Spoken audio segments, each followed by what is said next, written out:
The latest developments on the CBS daytime drama take a deeply tragic turn as Liam's health crisis worsens. After weeks of troubling symptoms of dizziness, disorientation, and cognitive decline, a devastating medical confirmation has now taken full effect. Liam has a terminal, inoperable brain tumor. The plot, anchored by raw emotion and layered relationships, now shifts to a powerful exploration of love, regret, endurance, and the complex dance between past and present.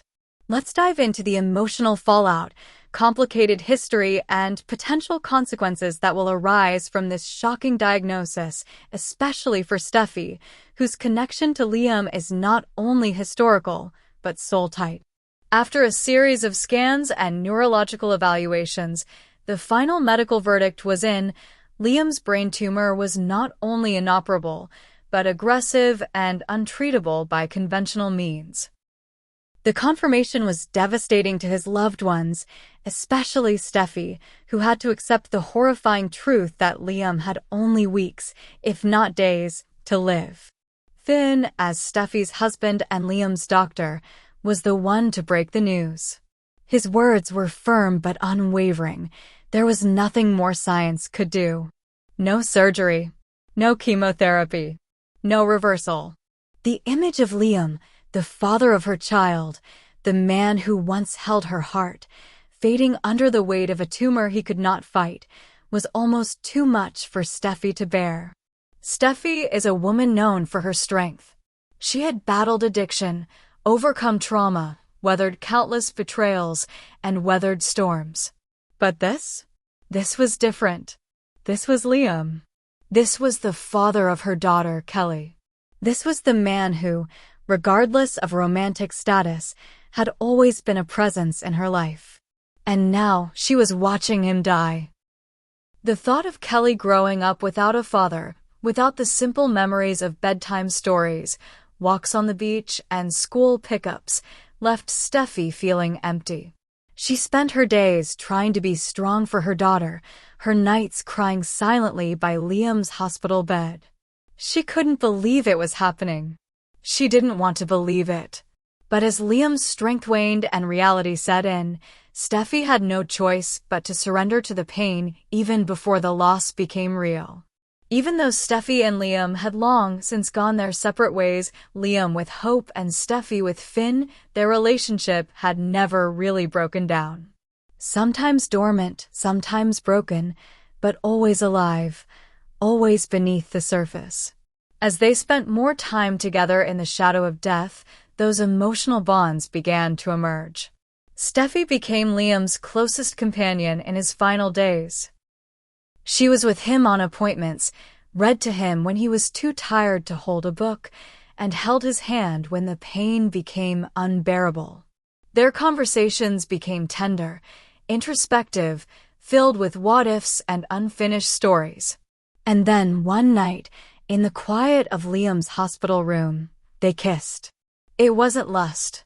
It wasn't planned. It wasn't even meant to be.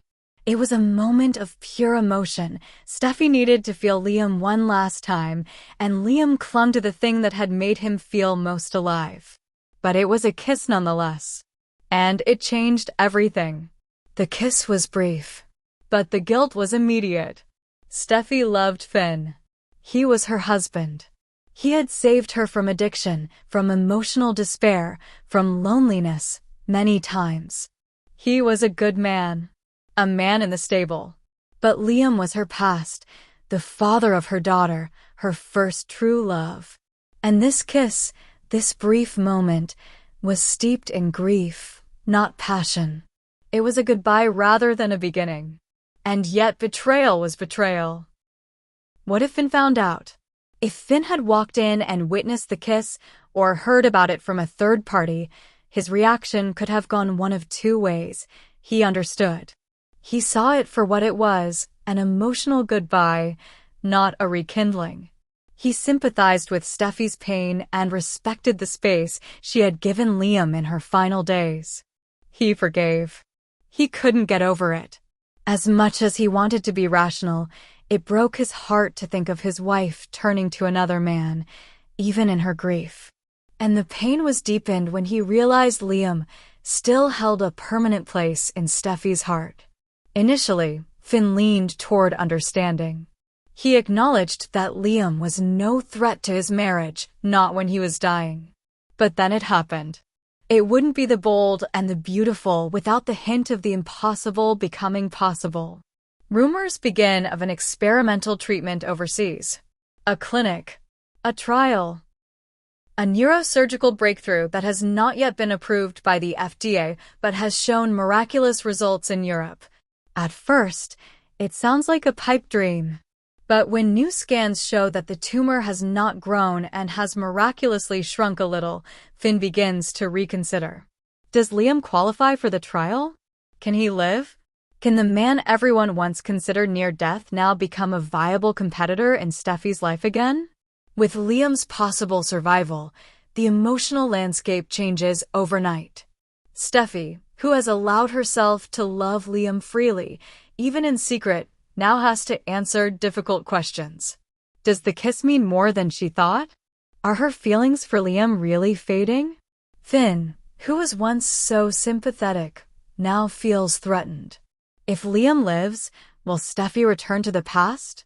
Hope, who has been emotionally distant but still attached to Liam as the father of her daughter, Beth, could also re-enter the triangle if Liam survives. Suddenly, goodbyes become new beginnings. And emotions locked away in the vaults of grief are now released in the raw, unpredictable chaos of hope. If Liam survives, the consequences will be dire. Steffi must choose not between love and death, but between two men who are still alive. Two fathers. Two loves. Two futures. Finn must decide whether to fight or walk away. He has nothing but patience, support, and understanding. But everyone has limits. And Liam, given a second chance at life, must grapple with what to do with it. Will he pursue Steffi? Will he make things right with hope? Or will he fade away, unable to face the emotional wreckage his survival has created? As the bold and the beautiful continues to deliver some of its most emotionally compelling storylines in years, one thing is clear. The bond between Steffi and Liam refuses to fade. Not even in the shadow of death. Not even in the arms of new lovers. Not even in the face of irreversible decisions. The final diagnosis may have marked the beginning of the end. But the kiss? The support? The pain? They mark the beginning of something else. Maybe a resurrection. Maybe a revelation. Maybe a reckoning. And no matter which way the story goes, fans know one thing. When love is tested by death and reborn by fate, nothing is impossible. Stay tuned, because what happens next will shake the foundations of Forrester, Spencer, and Logan. And the kiss? That's just the beginning.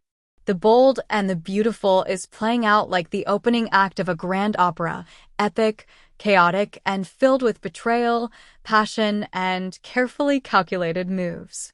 At the center of the storm is the unexpected but long-awaited return of Eric Forrester to lead the fashion house he built, and the ripple effect that follows threatens to upend the lives of Ridge, Brooke, and Taylor in ways no one could have foreseen. This is more than just a power struggle. This is a full-blown emotional reckoning where loyalties are tested, old wounds reopened, and the balance between love and loyalty shifts beneath everyone's feet. Let's take a closer look at what this means for Forrester Creations, for the battle between Brooke and Taylor, and for Ridge, whose fate remains torn between the two women who shaped his heart and haunted his soul. The resurgence of Eric Forrester is the anchor of the next era at Forrester Creations. His recent health battles have only made his return all the more triumphant and meaningful, as he reclaims his rightful place as the visionary and patriarch of the Forrester empire. Eric has never been one to sit on the sidelines for long, and with the support of several family members and longtime loyalists, including, most notably, Brooke, he has returned to the spotlight with renewed purpose. His enthusiasm is infectious. In meetings and design sessions, Eric talks about the upcoming fashion show as if it were the most important moment of the year. And in many ways, it is. It's not just a showcase of design, it's a statement of dominance, of legacy, and of who controls the creative soul of Forrester Creations. Brooke has been by his side, supportive and unwavering, just as she has been through his best and darkest days. But while Eric is thrilled to have Brooke back in his orbit, her presence is a lightning bolt of conflict, especially when it comes to Ridge. Ridge, always the storm at the center of Forrester, finds himself without anchor. He believes Brooke aligned herself with him during Eric's sabbatical, that she supported him as CEO, that their futures, both personally and professionally, were in sync. But now Ridge sees Brooke's verbal support for Eric's leadership not as loyalty to the legacy, but as a betrayal of their trust. And more painfully, Ridge accuses Brooke of aligning with Carter, not just in boardroom strategy, but in influence, when Ridge briefly took control of FC. Her loyalty, once presumed, now seems tenuous to him. The result? Ridge is gone. He has not only emotionally alienated Brooke, but he has also left her world, left the lavish estate they once shared, and sought comfort in the arms of a woman whose name has long been associated with his, Taylor. In a story that is as cyclical as the seasons, Taylor once again finds herself the woman in Ridge's life. But as the story reminds us, this is not a war. This is a circular game, and Taylor wins this one. Her relationship with Ridge is rekindled by trust, by shared history, and by the family they built together. They are the parents of 3 children, 2 of whom are still alive, and that emotional history gives Taylor leverage. She represents calm, consistency, and no drama, or so Ridge tells himself. Though Ridge has only been married to Taylor twice compared to the 8 he shared with Brooke, he now sees Taylor as the antidote to Brooke's emotional whirlwind. Her near-death experience a few years ago still haunts him, and Ridge now believes he can't bear to lose her again. But Taylor is no fool. She knows this might not last. She knows Ridge's heart is broken. But for now, she holds the advantage, and she's going to make the most of it. Brooke, however, isn't about to be pushed around. Yes, Ridge left. Yes, he chose Taylor again. But Brooke knows how the game is played. She's been through this dance too many times to fall apart now. And in fact, she still believes Ridge's heart will always find its way back to her. She threw herself into Forrester Creations not as CEO, a title Carter had once given her, but as a seasoned designer and branding force. The bedroom line, her signature work, was being revived under her creative direction.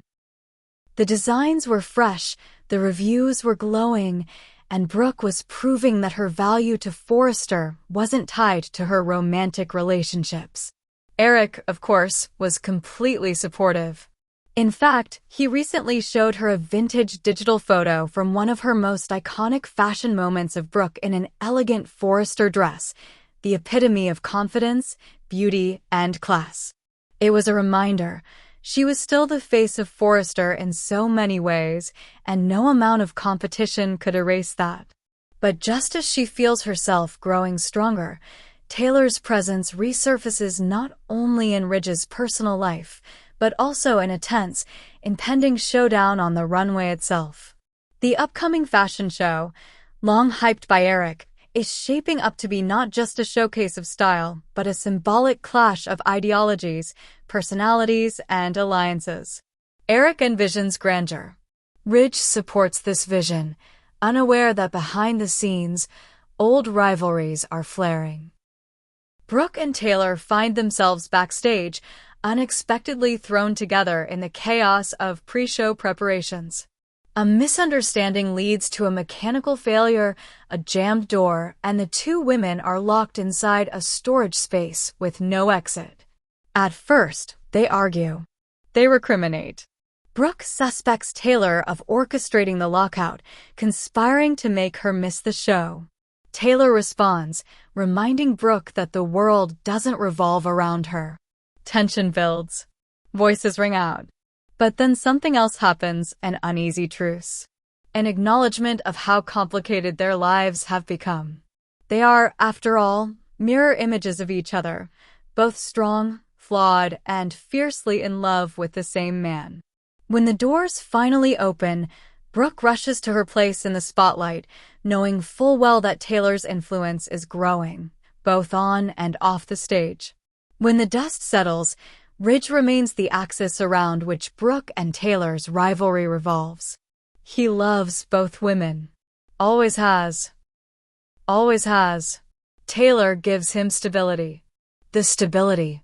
The family he's always craved. Brooke gives him fire. Passion.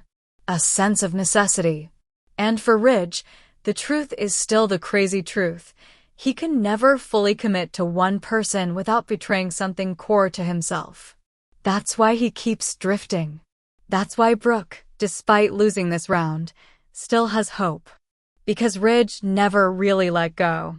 But just as the triangle between Ridge, Brooke, and Taylor reaches another boiling point, a new player is about to enter the game. Jack Wagner, reprising his role as Nick Marone, has been confirmed to return next month. And for fans who remember the last time Nick showed up, they know exactly what that could mean. Jealousy. Disruption. And a whole new opportunity for Brooke to win back Ridge's attention. Because Ridge, despite his protests, is easily swayed by the idea of losing Brooke to another man. Especially a man like Nick. And Brooke knows it.